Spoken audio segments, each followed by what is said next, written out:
안녕하십니까. 인문학연구소 인연입니다. 이번 시간에는 초등학교 아이들의 글을 첨삭 지도하는 방법에 대해서 이야기를 해보려고 합니다. 오늘 그 첫 번째 내용에 대한 이야기를 해보려고 합니다. 제가 글을 처음으로 발행하기 시작했을 때 20% 성장하는 글쓰기 방법을 소개해 드린 적이 있고요. 그리고 꽤 오랜만에 제 본업과 관련된 컨텐츠를 작성해 보는 것 같습니다. 현재는 논술 교재를 집필하거나 편집하고 있지만 아이들에게 논술을 가르치기도 했었기 때문에 논술 학원을 보내는 학부모님들을 자주 접했었습니다. 그리고 제가 만난 학부모님들 대부분은 선생님이 우리 아이를 잘 지도하고 있는지 궁금해 하셨고, 또 궁금해 하시면서도 확인하는 것은 어려워 하셨습니다. 실제로 제대로 된 논술 지도 방법을 교육받지 못한 경우에 선생님들도 아이들의 글을 첨삭해 주는 것이 아니라 그저 오탈자 수정 정도에서 그치는 경우가 꽤 많았습니다. 그래서 학부모님들에게도 그게 첨삭 지도의 전부라고 오해를 하게 되시죠. 하지만 오탈자 수정은 첨삭 지도의 극히 일부에 해당합니다. 이번 콘텐츠에서는 논술 첨삭의 가장 기본이 되는 세 가지 요소, 내용, 구성, 표현 중에서 첫 번째 내용에 대하여 설명을 해보겠습니다. 내용이라는 건 제시된 글의 내용과 논제를 정확하게 파악하고 있는지 확인하는 것, 그리고 자신의 주장과 그 까닭을 알맞게 제시했는지 확인하는 것, 이렇게 정리를 해볼 수가 있어요. 첫 번째, 내용과 논제를 정확하게 파악하고 글을 썼는가? 논제를 정확하게 파악하지 못하면 당연히 제대로 된 답을 쓰지 못하게 됩니다. 그래서 가장 먼저 학생이 논제를 정확하게 이해하고 글을 썼는지 확인을 해보아야겠죠. 예를 들어 다음과 같은 논제가 주어졌을 경우에 아이들은 어떤 글을 쓰게 될까요?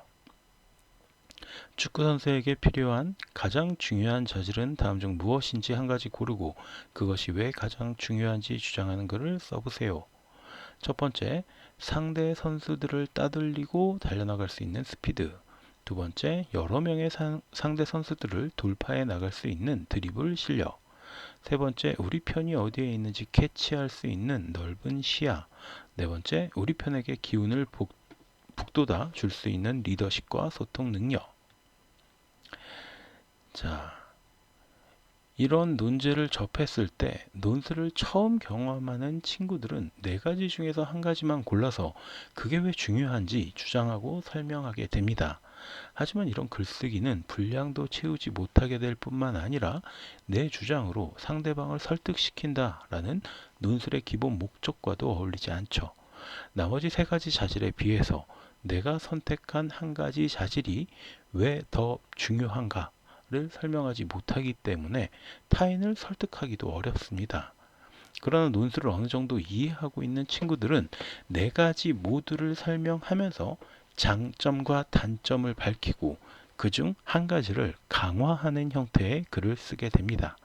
하지만 여기에서 문제는 네 가지 자질에 대한 장단점에 깊게 몰입한 나머지 문제에서 묻고 있는 가장 중요한 자질 한 가지를 강화하는데 소홀하게 되는 경우가 있다라는 거죠. 오히려 자신이 주장하려고 했던 자질이 아닌 다른 것이 돋보이게 글을 쓰는 경우들도 있습니다. 때로는 네 가지 자질에 대한 내용을 심도 있게 쓰다가 시간이 모자라서 제대로 결론을 맺지 못하고 글이 끝나게 되는 경우도 있고요. 이런 경우에 제대로 점수를 받기는 어렵습니다. 논제에서 명확하게 한 가지를 고르고 그것이 왜 가장 중요한지 주장하는 글을 쓰라라고 했기 때문입니다. 하지만 앞에서 말한 것처럼 글을 쓴 경우에는 채점자들의 눈에는 논제를 제대로 파악하지 못하고 쓴 글로 비추어지겠죠. 학생들을 지도하는 학부모님이나 선생님께서는 그래서 논제는 무엇이고 여기서 중요하게 풀어가야 할 부분이 무엇인지를 다시 한번 정리를 해 주셔야 합니다. 즉 자신의 주장으로 내세울 한 가지 자질을 이야기하기 전에 다른 세 가지 자질의 장점을 먼저 짧게 언급하고 단점을 좀 더 자세하게 언급하면서 다른 자질을 가장 중요하다고 주장하는 글에 대한 사전 방어 작업을 진행할 수 있도록 지도를 한다는 겁니다. 그리고 나서 내가 준비했던 한 가지 자질은 단점을 먼저 짧게 언급하고 나서 이런 단점도 있지만 그에 비해서 이런 장점이 갖는 영향력이 더욱 크다 라는 식으로 집중해서 서술할 수 있도록 지도를 해야 한다는 뜻입니다. 두 번째, 주장과 근거가 알맞게 제시가 됐는가? 이 부분은 특히 저학년 아이들이 주장과 근거의 관계를 잘 모르고 실수하는 경우가 많이 있습니다. 예를 들어 멸종위기의 동물에 대하여 조사하고 멸종위기 동물을 보호하자라는 내용으로 주장하는 글을 쓰시오 라고 했을 경우 저학년 아이들의 오답은 대부분 다음과 같습니다. 우리는 멸종위기의 동물을 보호해야 합니다. 왜냐하면 멸종위기의 동물은 멸종될 위기에 처했기 때문입니다. 네, 이게 초등학교 한 1학년, 2학년 친구들이 자주 하는 오류라고 할 수 있습니다. 이런 아이들의 순수함이 귀엽기는 하지만 주장은 무엇이고 근거는 무엇인지 이 두 가지가 어떤 상관관계를 갖고 있는지 설명을 해줘야겠죠. 그런데 학년이 높아졌어도 주장과 근거를 제대로 쓰지 못하는 경우도 있습니다. 똑같이 멸종위기의 동물에 대하여 조사하고 멸종위기의 동물을 보호하자라는 내용으로 주장하는 글을 쓰시오 라고 했을 경우를 한번 생각해 보겠습니다.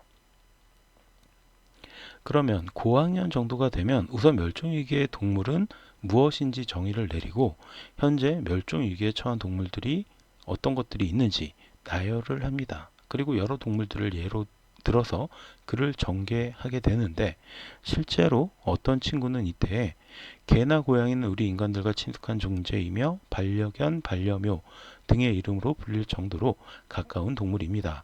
우리는 이런 동물들이 멸종되지 않도록 지켜야 합니다. 이렇게 글을 전개한 경우가 있었습니다. 그러면 이 친구가 아무리 글을 잘 썼다라고 해도 좋은 점수를 받기는 힘들겠죠.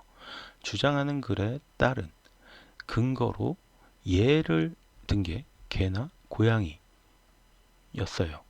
근데 개나 고양이는 멸종위기의 동물이 아니죠. 이렇게 잘못된 주장과 근거를 바탕으로 쓰인 글을 채점자들에게는 걸러야 할 글이 되어버립니다. 또 어떤 친구는 멸종위기 동물들을 보호해야 하는 이유를 설명하다가 범위가 점차 확장이 되면서 동물 생존 보장권이나 동물의 존엄성까지 넘어가서 모든 동물들은 소중한 존재다가 근거로 사용되는 것도 본 적이 있습니다.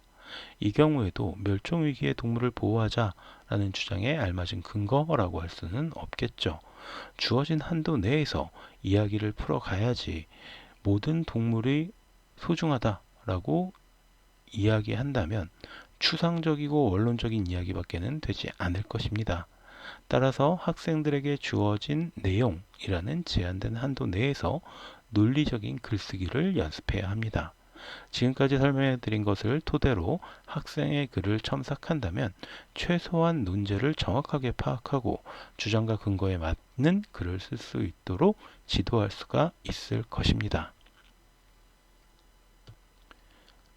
그럼 오늘 이야기는 여기서 마치도록 하고요. 저는 다음 시간에 또 이어서 다른 콘텐츠로 인사드리도록 하겠습니다.